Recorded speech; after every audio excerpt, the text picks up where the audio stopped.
My name is Abaribe. I'm a senator of the Federal Republic of Nigeria, and I'm the minority leader in the Senate. Minority leader, of course, means that from the majority, which is APC, and the minority, which is PDP and YPP, my colleagues elected me to lead the debate. What happens on the floor of the Senate is that when the majority leader starts a debate, I concur, and that's how we do our business. So this book that I have is titled Made in Aba, essentially because I am made in Aba. Born, bred, brought up in Aba. And of course, at the point that I was doing certain things in the Senate regarding the ingenuity and the resourcefulness of the people of Aba, I was doing what is called exhibition. So we used to bring exhibitors, people who do things, shoes, bags, belts, and other items, and exhibit. And at a particular time, I brought a lot of shoes and I gave it to all my colleagues gratis, and people in the National Assembly. And from that day, all my colleagues, they used to call me Made in Aba Senator, Made in Aba. And that kind of took my name. So that even up to today, some of them, when they see me, they wouldn't even call me my name, they just say Made in Aba. So that also inspired the title of the book. As for what made me write a book, just like one of the reviewers of the book said on the day of the launching, if you don't tell your own story, somebody else will tell it for you. And when that person tells that story, you will find that you will not even recognize yourself. Sometime my late father, when he died in 2000, 1999-2000, we, in preparing to bury him, went through his books, we went through his items, we went through his suitcase and all the other things that he had kept. And in going through that, we now discovered that he had medals. We already knew that he was a World War II veteran who had gone to Burma and came back. We now discovered that he had these medals, about 5 or so medals, the Burma Cross, the this and that. And we were like, this man never told us about these medals and all that. We also found out something that was very, very startling to us as his children.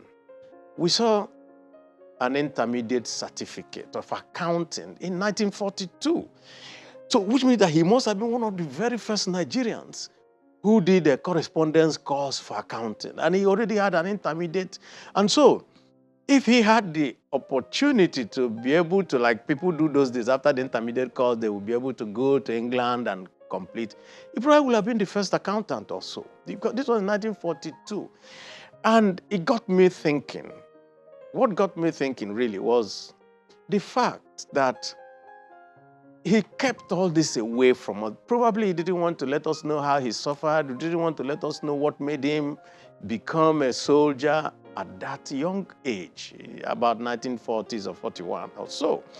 And I felt that it would not be nice for me also to make the same mistake that my father made, making my children not know my journey through life. And that actually made me say, okay, why don't I just write a short story telling the world about myself? Because what people see me today, they see me as Abaribe the politician, who is minority leader, who is espousing his own views on national affairs, but they don't know how I got to this point. And I felt that it was necessary to tell that story. And that is what led to this book. Now, I would take time to read a few part of this book. This is from chapter 4, Journey to Self discovery.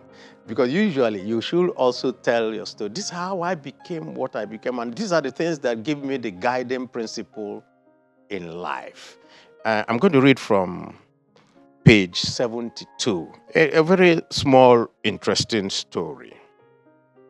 I was appointed auxiliary teacher class 3 on a salary scale of D1, 2, 3. I was not sure what the classification meant, at least not until 8 February 1975 when I received my posting to Ihoj Secondary School in Aba.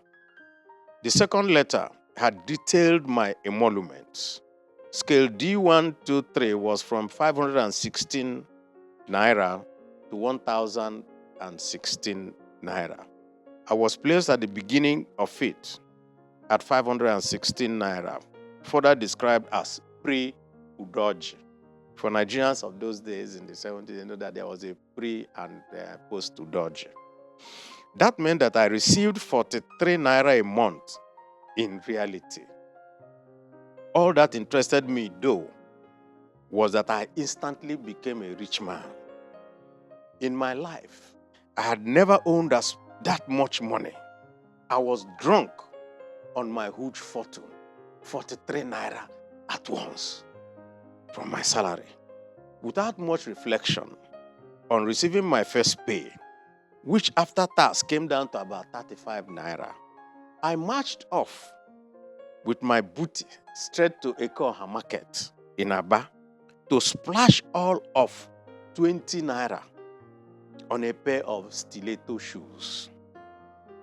The trending fashionable brand at that time, reputed to have been made in Spain. I never owned any pair of shoes that were not locally made before then. Our stilettos up to then were made by one Echewodo whose creativity was admirable. However, I had to show that I had made it into the big league. Arriving home, I happily displayed my purchase, anticipating a pat on the back from my family. My mother was stunned. Words failed her so totally that she merely shook her head sadly. Then she sighed and stated simply, "Young man, just wait until your father returns." Anaghị eji akpata erie aba ọgaranya, nwam. In other words, she meant that no one gets rich from spending all they earn at once. No one beat me. They just talked to me until they were satisfied that I had understood why they were disappointed about my action. I never felt more stupid in my life. The lesson I learned from that day has become the hallmark of who I am today.